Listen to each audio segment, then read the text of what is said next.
చిన్నపిల్లలకి పదే పదే దిష్టి ప్రభావాలు 3 రకాలు ఎక్కువ తగులుతూ ఉంటాయి. ఒకటి కనుదిష్టి, 2 నోటి దిష్టి, 3 మనసు దిష్టి. ఎవరైతే ఎక్కువ కనుదిష్టి ప్రభావం అదే పనిగా పిల్లలనేది ఏదైనా ట్రావెల్ చేస్తున్నా గానీ, లేదా ఇంట్లో ఉంటున్నా గానీ, చుట్టుపక్కల ఉన్నవాళ్ళు గానీ, అదే పనిగా ఎక్కువ చూస్తూ ఉంటారో కనుదిష్టి తగులుతుంది. ఈ కనుదిష్టి అనేది తగిలినప్పుడు ఈ యొక్క కనుదిష్టికి తీసుకోవాల్సింది ఖచ్చితంగా ఉప్పుతో పరిహారం అనేది చేసుకోవాలి. గుప్పెడు కల్లు ఉప్పును చేతిలో తీసుకొని పిల్లల చుట్టూ పిల్లల చుట్టూ కూడా పూర్తిగా ఎడమ నుంచి కుడివైపుకి 3 సార్లు తిప్పాలి. 3 సార్లు తిప్పి దాన్ని బయట పడేయాలి. పిల్లల్ని వచ్చేసరికి గుడ్డతో తుడచడం లేకపోతే స్నానం అన్న చేపించొచ్చు, బాగుంటుంది. రెండోది నోటి దిష్టి. ఈ నోటి దిష్టి అనేది పిల్లల గురించి అనేది అబ్బా పిల్లగాడు బాగా తింటున్నాడు కదా, తెల్లగున్నాడు కదా, మంచిగున్నాడు కదా, చక్కగా ఆడుకుంటున్నాడు కదా అని చెప్పి ఇలా పదే పదే మాట్లాడడం వల్ల నోటి దిష్టి అనేది తగులుతుంది.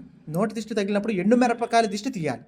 ఆ ఎండు మిరపకాయల దిష్టి ఎలాగంటే ఎండు మిరపకాయలు ఉప్పు ఇది రాళ్ళ ఉప్పు కలిపి పిల్లల చుట్టూ 3 సార్లు తిప్పాలి. తిప్పి తీసుకెళ్ళి నిప్పుల్లో వేసేయాలి. నిప్పుల్లో వేసేసి అలాగే సేమ్ ఆ పిల్లవాడి ఒళ్ళు చూడడం లేకపోతే ఆ పిల్లవాడికి స్నానం చేయించడం ఖచ్చితంగా చేయాలి. మనసు దిష్టి. మనసు దిష్టి కూడా అత్యంత కనబడవు ఇవన్నీ కూడా పూర్తిగా. వాళ్ళ మనసులో అనేది అదే పదే పదికి అనుకుంటూ ఉంటారు. పిల్లాడు చూడు బాగున్నాడు. అదేవిధంగా మన పిల్లాడిని కూడా ఆశ్చర్యకరంగా చూడడం, వింతగా చూడడం, బాగున్నాడు కదా అని ఊరికి అనుకోవడం, ఇటువంటి దానివల్ల మనసు దిష్టి అనేది తగులుతుంది. దీనికి హారతకర్పూర దిష్టి తీసుకుంటే మంచి రెమెడీ.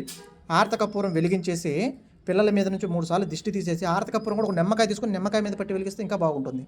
లేదా నార్మల్గా హారతకర్పూరం వెలిగించైనా సరే తీసి దాన్ని తీసుకెళ్ళి బయట పడేసేయండి. బయట పడేసి యాజ్ ఇట్ ఈస్గా బాబుకి స్నానం చేయడం లేకపోతే ఒళ్ళు చూసి వేరే బట్టలు వేయడం చేయండి.